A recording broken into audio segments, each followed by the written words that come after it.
Before I ever ran a dean's office or got myself exposed, Rasul was a hell of a hunter, I can tell you that. I was so good that whenever I went to hostel, I could change the future for any student in the university. I'm serious. I had it down so cold that I was given paradise on earth. I was given one of the biggest university in Russia to run, the Bashkir State Medical University. Nobody knew all the details, but it should have been perfect. I mean, he had me, Masood Chaudhry, his best friend, watching his back, and he had Evgeny, the man he trusted with his secrets. But in the end, we fucked it all up. It should have been so sweet too. But it turned out to be the last time that guys like us were ever given anything that fucking valuable again. At that time, Bashkir was a place where hundreds of Indian students flew in every year on their own money and brought about millions of dollars. Who could resist? Anywhere else in the country, I was a medical employee, a nobody, always looking over my shoulder, hassled by authority, day and night. But here, I'm Mr. Rasul Farshatov. I'm not only a teacher, but running a dean's office. And that's like selling dreams for cash. Every year comes cash. Tons of it. I mean, what do you think we're doing out here in the middle of the Russian Federation? It's all this money. This is the end result of all the hype and the interviews, of all the authority and limitless power and all the expulsions and all the agents. It's all been arranged just for us to get your money. That's the truth about UFA. We're the only winners. The students don't stand a chance, and their cash flows from their pockets to our pockets. Yeah, we made a great pair. I did admissions, and Masood made sure he always collected.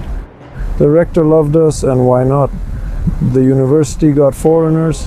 How did Masood collect? Don't ask. Our system was easy and low profile. We recruited students who were currently studying in BSMU. Who doesn't want to earn money, especially when they just came abroad and felt the freedom? Students brought admissions to me. They took money, met groups at the airport, and did all the work. We just took our cut and relaxed. I used my seniority and teachership over young students. They never went out of control. I kept giving interviews to anyone who was reaching out to me. I loved being in the limelight. These big consultancies were bringing students every year, and Masood with his minions were collecting admissions from these students. There was no policy, no quota, no plans. At some time I didn't even know how many companies were working with us. 15, 20, I don't even know. To tell you the truth, I never cared. Then came COVID.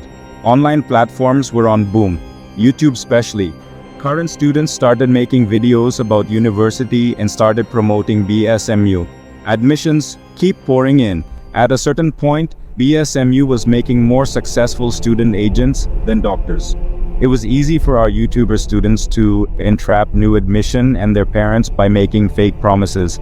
As many were familiar faces to friends and families, everybody trusted them more than anyone. A huge network was working. We have students from every state and even every district from India. Facebook, Instagram, etc. were used to communicate with new students, never officially nor with much proof. This method started to grow faster. By looking at the scale of money making, many more started to join us and started YouTube channels. Well, they needed more money to earn for their latest smartphones, girlfriends, cars, parties. Money they collected in their account or cash when students arrive at UFA. Was this all legal? Of course not. We were not worried about the legality or the morality. If any problem happened, our dear Rasul Sir took care of it. It was running good until the hostel problem started in 2023. Our greed caused problem for us. People started to ask questions. Why I took so many admissions, why hostel is overloaded. Masood went underground. I was facing humiliation. I had to clear all the cash I had.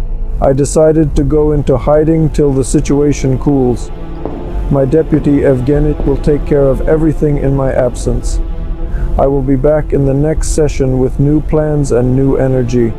So, new consultants, be ready for me. Students, be ready for my reign to continue.